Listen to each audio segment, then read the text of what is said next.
صل علی محمد وعلی آل محمد کما صلیت علی ابراہیم وعلی آل ابراہیم انک حمید مجید اللہم بارک علی محمد وعلی آل محمد کما بارکت علی ابراہیم وعلی آل ابراہیم انک حمید مجید۔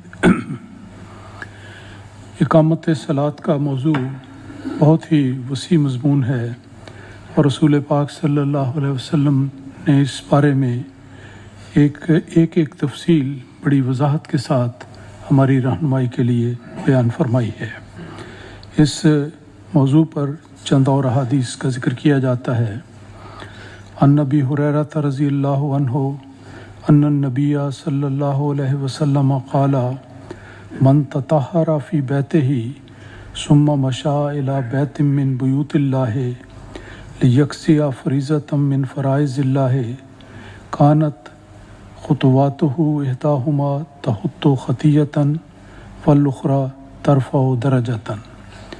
مسلم شریف میں یہ حدیث مذکور ہے کہ حضرت ابو ہریرہ رضی اللہ تعالیٰ عنہ بیان کرتے ہیں کہ رسول پاک صلی اللہ علیہ وسلم نے فرمایا کہ جس شخص نے اپنے گھر سے وضو کیا، اور اس کے الفاظ اس طرح کے ہیں تطہر فی بیتہ، کہ گھر میں اچھی طرح اس نے وضو کیا، جس کی تفصیل ایک گزشتہ درس میں گزر چکی ہے کہ کس طرح جن اعضاء کو دھونا ضروری ہے ان کو 3 بار اچھے طریق پر دھویا جائے۔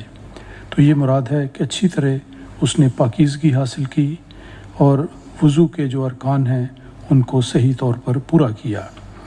پھر وہ اللہ کے گھر یعنی مسجد کی طرف گیا تاکہ وہاں فرض نماز ادا کرے۔ تو مسجد کی طرف جاتے ہوئے جتنے قدم اس نے اٹھائے ان میں سے اس کے ایک قدم سے اگر ایک گناہ معاف ہوگا تو دوسرے قدم سے اس کا ایک درجہ بلند ہوگا۔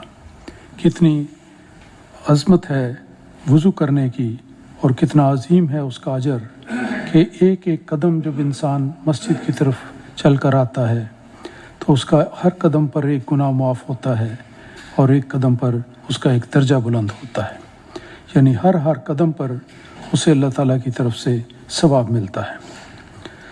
دوسری حدیث اس طرح پر ہے کہ ان عبداللہ ابن مسعود رضی اللہ عنہ قال سألت النبی صلی اللہ علیہ وسلم ای العمل احب الی اللہ تعالی قال الصلاۃ علی وقتها قلت ثم ایو قال بر للوالدین قلت ثم ایو قال الجہاد فی سبیل اللہ۔ یہ حدیث بخاری شریف کی کتاب سے لی گئی ہے۔ حضرت عبداللہ بن مسعود رضی اللہ تعالیٰ عنہ بیان کرتے ہیں کہ ایک بار میں نے نبی پاک صلی اللہ علیہ وسلم سے ایک سوال کیا۔ عام طور پر صحابہ کا یہ طریق حدیثوں میں مذکور ہے کہ رسول پاک صلی اللہ علیہ وسلم کی مجلس میں خاموشی سے بیٹھتے اور اس انتظار میں ہوتے کہ رسول پاک صلی اللہ علیہ وسلم خود ہی کوئی کلمہ نصیحت ارشاد فرمائیں گے، سوال نہیں کیا کرتے تھے۔ اور بعض حدیثوں میں آتا ہے کہ منتظر رہتے تھے کہ کوئی شخص باہر سے آئے جس کو اس طریقے کا بھی علم نہ ہو تو وہ آ کر سوال کرے تو اس کے جواب سے ہم بھی اس کا جب جواب دیا جائے تو ہم بھی اس جواب سے فائدہ اٹھائیں۔ خود خاموشی اختیار کرتے تھے۔ لیکن بعض موقعوں پر صحابہ نے سوال بھی کیے ہیں۔ سوال کرنا اس رنگ میں منع نہیں کہ کبھی وضاحت چاہی جائے۔ تو فرماتے ہیں کہ میں نے نبی اکرم صلی اللہ علیہ وسلم سے یہ سوال کیا کہ ای العمل احب الی اللہ تعالی، کہ انسان کے اعمال میں سے کون سی بات ہے جو اللہ تعالیٰ کو بہت پسندیدہ ہے؟ قال الصلاۃ علی وقتها۔ الفاظ مختصر ہیں، مضمون وسیع ہے۔ آپ نے فرمایا وقت پر نماز کی ادائیگی یہ ایک ایسا عمل ہے جو اللہ تعالیٰ کو مومن کے سب اعمال سے زیادہ پسندیدہ ہے۔ یہ ایک ایسی بات ہے جس کا ذکر قرآن مجید میں بھی تاکید سے آیا ہے۔ اللہ تعالیٰ نے فرمایا ان الصلاۃ کانت علی المؤمنین کتابا موقوتا، کہ وقت کی پابندی کے ساتھ نماز کا اہتمام کرنا یہ اللہ تعالیٰ نے مسلمانوں پر فرض کیا ہے۔ وہ کہتے ہیں کہ اس کے بعد پھر میں نے دوسرا سوال کیا کہ کل تو ثم آئیو، کہ یا رسول اللہ ارشاد فرمائیں کہ صلاۃ کا آپ نے ذکر کر دیا، اس کے بعد کون سی نیکی ہے جو اللہ تعالیٰ کو بڑی پسندیدہ ہے؟ آپ نے فرمایا بر الوالدین، کہ والدین کے ساتھ حسن سلوک کرنا، نیکی کرنا، یہ بھی بہت عظیم نیکی ہے جس کی مسلمانوں کو ہدایت کی گئی ہے۔ قرآن مجید میں بھی اس کا ذکر آتا ہے کہ والدین کے ساتھ حسن سلوک کریں، کبھی کسی بات پر کوئی کلمہ ناشکری کا یا افسوس کا ان کی زبان پر نہ آئے، کبھی کوئی بات دیکھ کر اف کا لفظ استعمال نہ کریں، یعنی جیسے کہتے ہیں کہ اف تک بات نہ کی جائے، ان کی ہمدردی کی جائے، نصیحت کی جائے، مدد کی جائے، عزت و تکریم کی جائے اور ان کے لیے دعا بھی کی جائے۔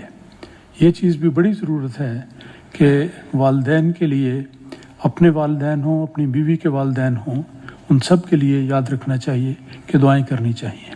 جب تک وہ زندہ ہیں ان کا احترام کیا جائے، مدد کی جائے، عزت کی جائے اور دعا کی جائے۔ اور پھر قرآن مجید میں یہ بھی آتا ہے کہ اگر ان میں سے کوئی فوت ہو جاتا ہے تو پھر اس کے بارے میں بھی ہمیشہ دعا کرنی چاہیے۔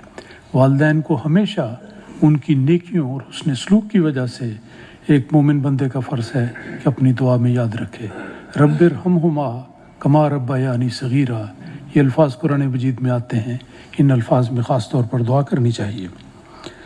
اور پھر فرمایا کہ اس کے بعد یہ دو جواب سننے کے بعد کہ کون کون سی دو نیکیاں ہیں، تو انہوں نے پھر سوال کیا کہ ثم آئیو، یا رسول اللہ اس کے بعد تیسرے نمبر کی نیکی کون سی ہے جو اللہ تعالیٰ کو بہت پسند ہے؟ قال الجہاد فی سبیل اللہ۔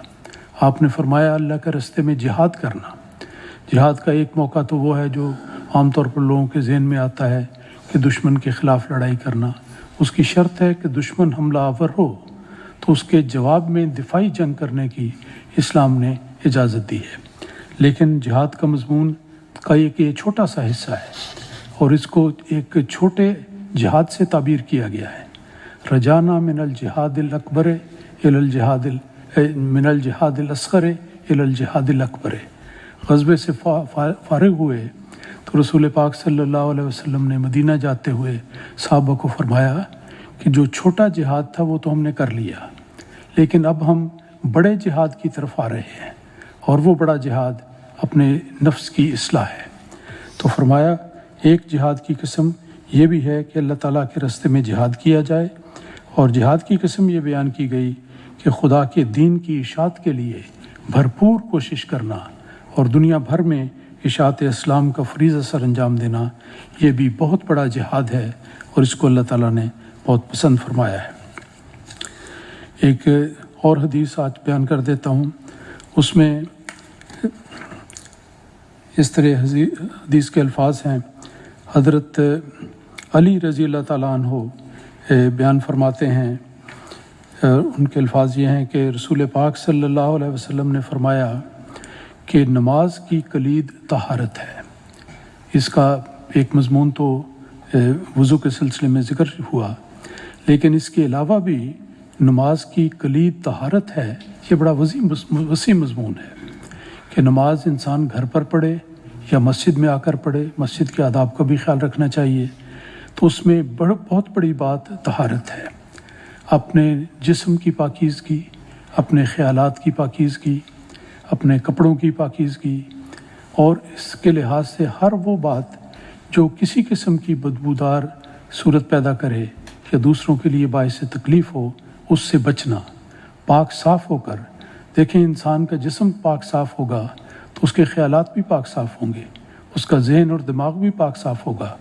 تو فرمایا کہ نماز کی کلید یہ ایک ایسا نسخہ ہے کہ اگر اس کا اہتمام کیا جائے تو انسان کو صحیح معنوں میں طہارت اور پاکیزگی نصیب ہوتی ہے، جس کا ایک حصہ بہترین رنگ میں وضو کرنا ہے، جس کا ذکر گزر چکا۔ دوسرا فرمایا کہ نماز کی تحریم تکبیر ہے۔ نماز کی تحریم تکبیر ہے، مراد یہ ہے کہ جس وقت نماز شروع ہو جاتی ہے، اقامت کہتی جاتی ہے، پھر اس کے بعد اللہ اکبر کہا جاتا ہے۔ جب شروع ہوتی ہے نماز تو اس کے ابتدا میں اللہ اکبر سے نماز شروع ہوتی ہے۔ تو جب اللہ اکبر کہہ دیا جائے اور نماز شروع ہو جائے تو پھر اس کے بعد باقی کوئی کام کرنا، کوئی بات کہنا، یہ چیز منع ہو جاتی ہے۔ اس وقت باقی نماز بھی انسان پڑھ رہا ہو نفل کو تو اس کو چھوڑ دینا چاہیے تاکہ وہ نماز با جماعت میں شامل ہو جائے۔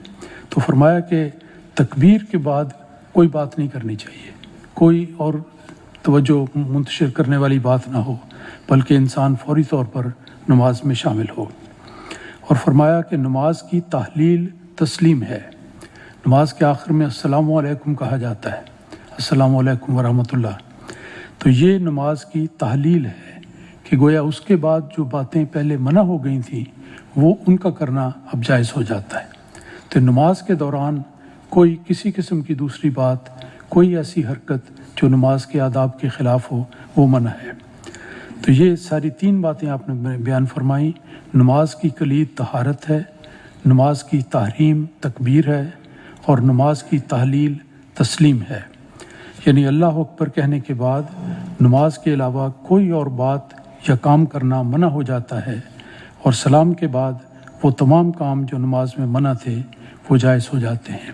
تو یہ آداب نماز سے تعلق رکھنے والی ایک بڑی ہی جامع حدیث ہے جس میں نماز با جماعت کا احترام سکھایا گیا ہے کہ انسان کو پوری یکسوئی اور توجہ کے ساتھ فوری طور پر نماز میں شامل ہونا چاہیے اور اپنی ساری توجہ نماز پر رکھنی چاہیے، حتیٰ کہ جب سلام پھیر کر انسان نماز کو مکمل کرتا ہے۔